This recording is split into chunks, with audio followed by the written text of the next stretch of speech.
And Jamie Sosa might have hit one out the ballpark on Durk and OTF in the attempt to make it back to home base. But we already seen Cornelius do this in a Dolph case, and unfortunately things didn't go his way. Man, he said Durk sent him money when he ain't have it. He the one that looked out. Ain't nobody look out in the drill space community, his gang or whatever. But when he hit the streets, he was like, man, I ain't got nothing, I ain't got nobody. Durk said, man, you got us, man. You need some clothes, come on. And when the prosecutor asked Jam, what made you go to the FBI? He said, man, I had to get it off my chest. I seen an opportunity present itself and I had to go with my move. Prosecution asked him, why would it be on your chest? Jam said, I felt the whole move was sloppy. So Jam trying to express that he felt like he got set up on a dummy mission, like they set him up for failure out the gate and there wasn't no way he was getting up out of it. He said he was trying to send a word to Durk through Diddy because he said, hold on, man, this wasn't planned, it wasn't coordinated. I just got flew out here. We don't got no type of communication with Durk, man, and these boys with me, they freezing up like a popsicle. Man, we need to stop this before it even go down. We in California, I know it's rich actors and stuff. We shouldn't be hitting no crime out here. And another thing what I found interesting is Jam, he said he know he about to die behind this shit. Prosecutor asked him, can you get murdered for this? He said, of course. They said, even now? He said, of course. Jam like, damn, man, Durk got access to my mother. I can run, but I can't hide.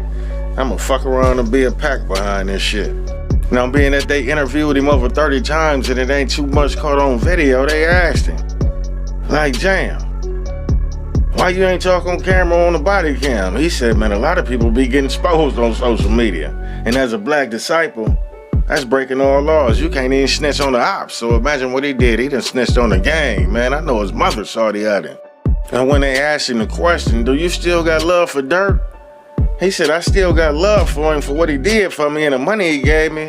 But I ain't got love for him like that. I mean, I don't respect him. I was like, whoa, hold on. So Jam claimed he let his nuts hang one time in FaceTime blood. Blood, he referring to Durk. He said, man, it's a million people out here you could have called. Now, why you calling me, man? This the first time I'm a free man to get home to my son? I said, what'd he say? He said, Durk said, man, we can't have these niggas on the internet talking about they smoking Vine being disrespectful. So here Jam go on the stand acting like he was a good Samaritan. And he said, man, I called him and I was asking him, why you put me in this situation with niggas I don't know? You know I got snitched on and you know what niggas capable of. I do dirt with somebody I know. And he was like, man, King Von too, man. That shit, I don't really fuck with him, but if it was Boney Mo, you know, I would have jumped in that car immediately. But shit, not for Von, man. Hey, and then the prosecutor asked him, well, was you offered any payment for this? He said, hell no. I said, what? I said, man, I know you ain't let him play you like no flunky junkie.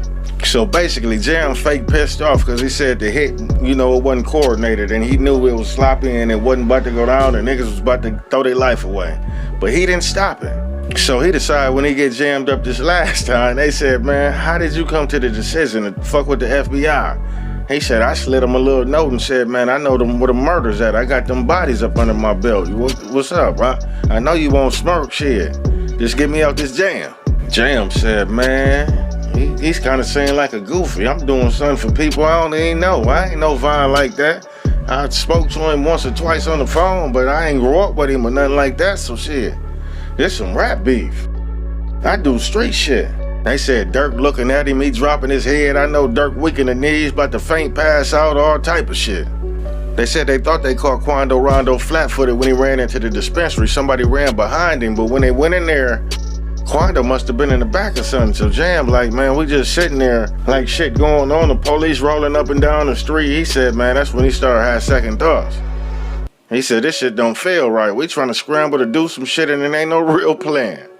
So he holding his hatred and animosity and envy against Durk because he like, man, you done sent me the fuck off, man.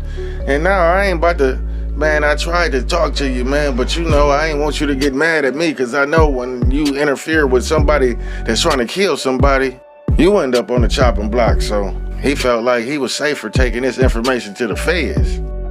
Prosecutor said, you pled guilty for your role in this murder. Jam said, yes. The prosecutor said, are you hoping for a reduction in your sentence? Jam said, yes. The prosecutor said, have the government said what would your reduction be at your sentencing? Jam said, hell no. Damn, as you can see, they be doing the snitches crazy. They said, get on the stand, man, and tell us everything you know and don't miss a beat. Man, just go up there and do your thing. We'll base it on your performance. You might skate away by doing a few decades consecutively. Then a prosecutor asked Jam, were you uncomfortable with what happened? Jam said, I thought it was sloppy. I ain't no dude, Lil Pop. In my eyes, he was innocent. I ain't had no beef with him. Well, first of all, y'all ain't go out there on that mission to kill Lil Pop.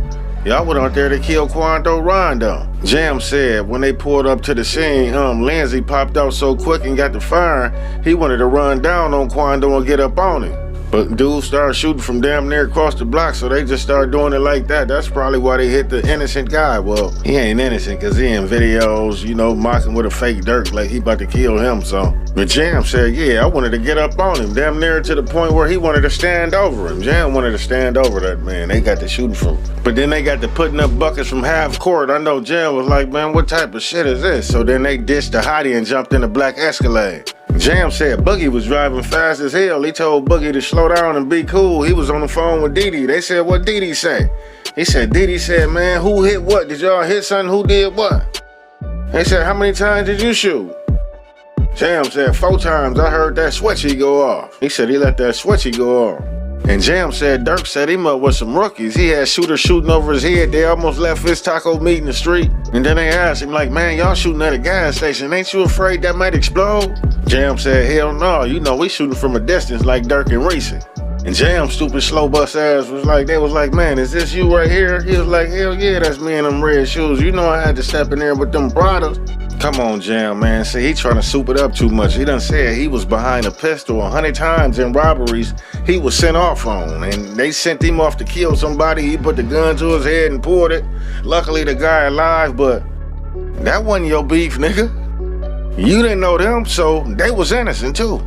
But you get around the feds and get to acting brand new, talking about Lil Pal was innocent and he had your boy, your main man at the time in the video, like he was about to flush him. They had the fake Durk, remember?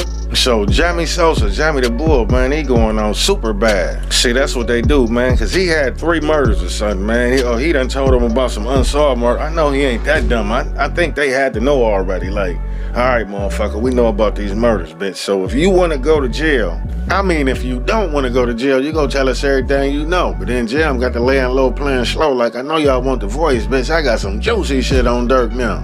So this man get to talking about 3 murders he was involved in. I know one of them was Pab. Who was the other 2? If they wasn't with Durk, why the fuck would you incriminate yourself like that? So Jam's trying to talk his way about some shit, but at the end of the day got to end, and no matter what he tell, I don't see him getting no less than a 25-cent piece. So then Brian Steele walked up like, hold on, let me at him, let me get him, and he jumped in for the cross.